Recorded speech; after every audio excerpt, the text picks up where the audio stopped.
Obviously, graphics are getting better and better, and as we go into 2024, a pretty high standard has been set. Hi folks, it's Falcon, and today on Game Ranks, let's talk about the best graphics of 2023. Starting off with number 10, it's Horizon Burning Shores. Now, Horizon 2 Forbidden West already looked very, very good.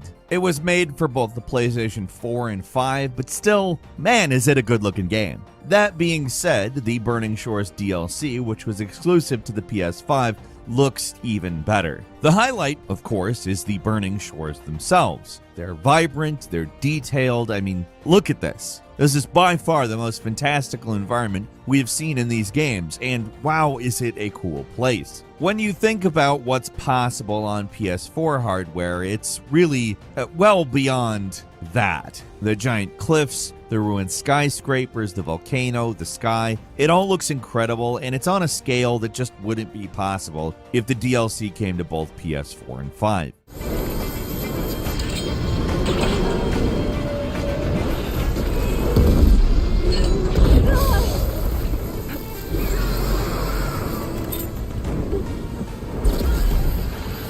I mean, everything else sticks to the regular high quality we expect from Guerrilla Games. Facial animations, character models, all incredible. But it's also what we've come to expect with them. It's really the scale that feels like something new. They really went above and beyond that, and Burning Shores does a lot in terms of expanding what you think a Guerrilla game can be.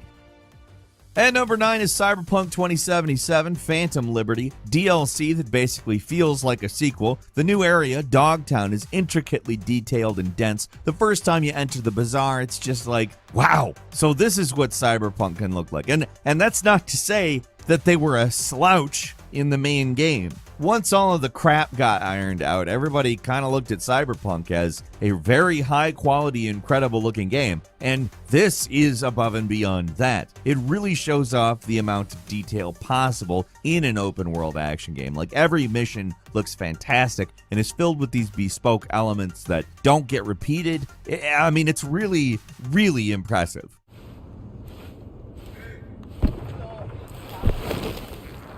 Before we go, apologies for the precautions. I only ever risk so much.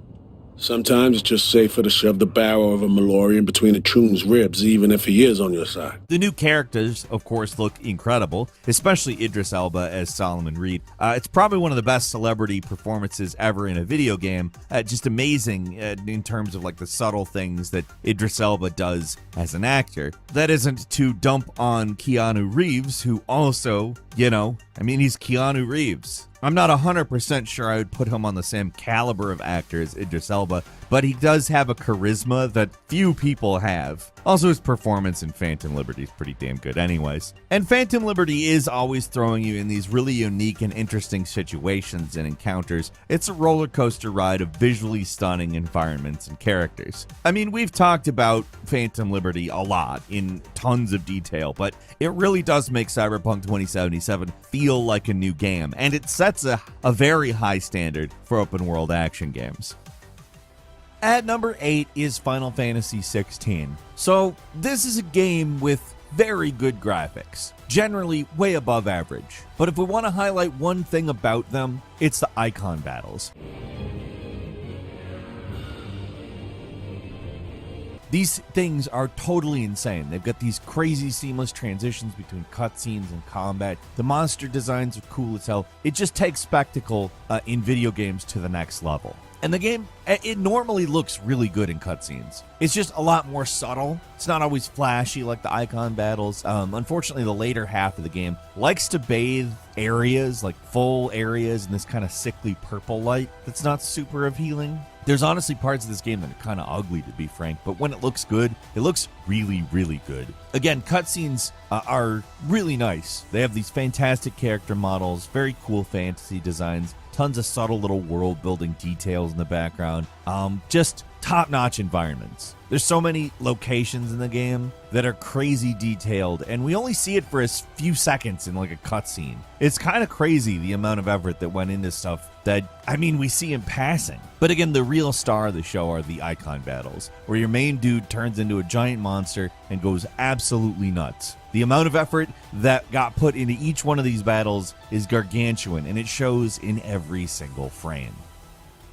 And number 7 is Dead Island 2, which is a shockingly good-looking game with some of the most photorealistic environments I have seen in a while. We've seen a lot of games lean into fantasy recently, and that's definitely not a complaint. It's fun. The best fantasy says something about the real world, and, well, it's happened lately. But it is also nice to have something come along and make more mundane places pop. And Dead Island 2 pulls that off in spades. Areas are small but meticulously detailed. Everything looks very carefully made and rendered to look as real as possible. The character models look good, but I mean, they're obviously fake. They're character models. You can only go so far currently. I don't know if we'll ever get past that whole uncanny valley thing. We do some pretty impressive stuff. But I've never seen a sustained performance throughout an entire game where it just looked like a human being. That's fine, though. It's the levels where this game really shows off. That and the stomach-churning violence, I will say. Stuff's kind of hard to show because it's gross, but the zombie chopping action is crazy satisfying because of how detailed the procedural damage is. Like, it's a technical marvel, and there are YouTube guidelines against showing it, unfortunately. Yeah, YouTube's got us more scared than the dead in Dead Island 2, and it's not like they're not scary.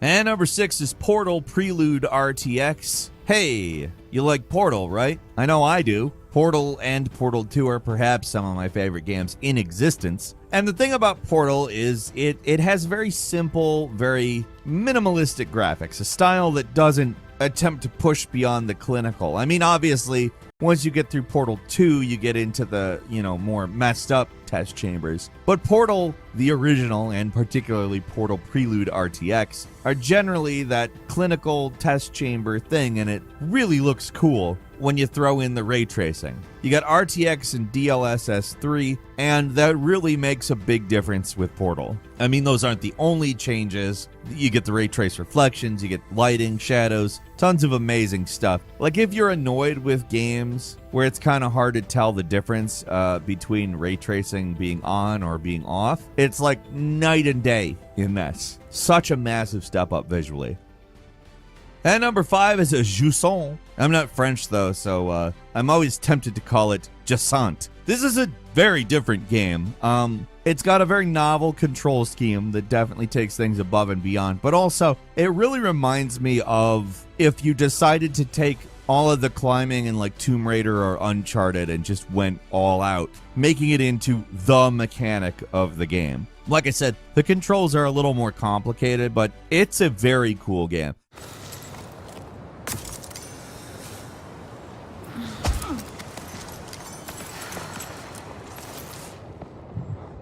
It comes to us from Don't Nod, the Life is Strange studio. It's a weird choice, but they're a studio that makes lots of weird choices. They seem to not want to be known for one type of game. It's one of those games where the design is just so damn good, and the character animation is as well. They don't really push polygons too hard, but they know what they're doing to make something that is visually stunning to see. Every area is packed with all these little details and senses of wonder. It's one of those games where you just want to find a nice spot and enjoy the view. And number 4 is the Dead Space remake, which requires no pronunciation consideration. You're out in space and there is living dead messing with you, really making things tough for you. Aw, dang these dead. Why did I ever come up to space in the first place? Now, this is one of those absolute classics, and the remake has done nothing but regard it with reverence. I think a large part of that is returning to the original Dead Space, aside from any compatibility issues you might have. It holds up. So they knew what they really had to do was not necessarily work on the game design, because the game design is very modern and pretty much immaculate. They had to take the things where stuff just didn't quite work and make it work. And you know exactly what I'm talking about. That damn asteroid shooting part. That was the worst part in the game, and now it's, a lot better. But let's be real. This beautifully grotesque remake just has all these incredibly detailed environments.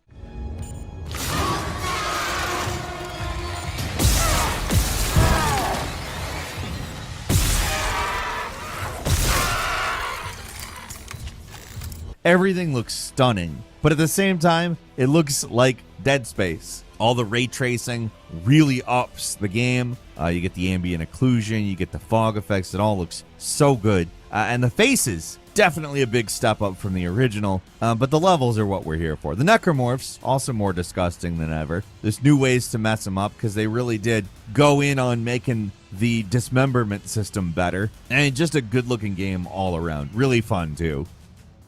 And number 3 is Metroid Prime Remastered. Yes, a Switch game, but it deserves special mention because it is a remarkable remaster. There were so many parts in this game where I was like, this is a Switch game? Because it just looked incredible. And what's weird is the performance is just rock solid at 60 frames per second on a system where more and more games have got major trouble with the frame rate.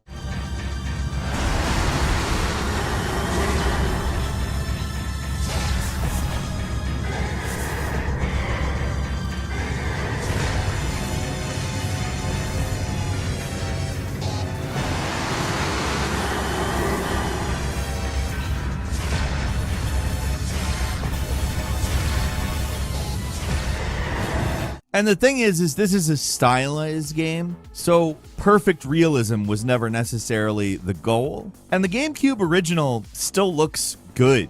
I don't necessarily think it looks great. It's a GameCube game. It can only go so far, but Metroid Prime Remastered was rebuilt from the ground up to be more immersive and detailed, and it's crazy. It just, the stuff that I think it really goes above and beyond is stuff like how rain hits your visor from different directions. It's beautiful work, especially for a Switch game. And number 2 is Alan Wake 2. You can't do anything but call this a groundbreaking game. From the moody environments to the incredible facial animations, all the wild artistic flourishes, the ways that this game combines live action with gameplay and doesn't come off immersion breaking, it's weird. And it embraces how weird something can be specifically. The whole musical number is absolutely insane. Definitely not the showcase for the graphics in the game, but totally insane. All the character models and animations just look great, but a special mention has to go to Ati for his unbelievably realistic model, which is a huge step up from what we saw in Control. And Control, if I'm completely honest, is great. But still, the first time I saw him talk in this game, I was blown away. The best foreboding woods in gaming history are in Alan Wake 2. And finally is Avatar Frontiers of Pandora, which just has incredible visuals top to bottom. Obviously, a game being rendered in real time can't match up with what a movie is doing, but it's pretty close. The world of Pandora is amazing, and, you know, I'll even say I'm not a fan of Avatar, and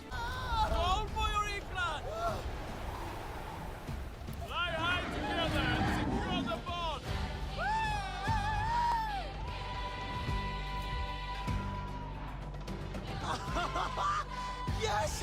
We did it, girl! I was impressed with this game, both from a visual standpoint and even just from the fact that it's basically a good Far Cry game. The detail of Pandora really just cannot be beat, though. It's an alien environment that manages to feel incredibly real, which is, I mean, odd. It's one of those games that makes you want to stop and look around all the time. I do have a couple of bonuses for you. The Talos Principle 2, a real Unreal 5 showcase. It's like Myst, if Myst was rendered in real time and also looked a lot better, actually, because Myst didn't actually look that great. If you look back on it, I mean, relative to everything when it came out, it did. You get what I'm saying. Shockingly good looking for a $30 AA game. Really a surprise. Ratchet and Clank Rift Apart. Weirdly enough, Insomniac managed to make an already amazing looking game look better. It's like a Pixar movie come to life, between animation, the character models, the effects and environments. It looked incredible on PS5, but with a beast of a PC, it can actually even look better, which is kind of shocking. And finally, the finals, my new favorite time waster. Combine Mirror's Edge, pretty but dystopian but pretty, realistic environments with like Red Faction guerrilla level destruction. Actually taking it a step past there, maybe even. This multiplayer FPS is just a remarkable achievement. that still manages to run buttery smooth even when it gets incredibly chaotic and you can barely tell what's going on. It's clean and professional in every way. Just a Like, comment, and subscribe.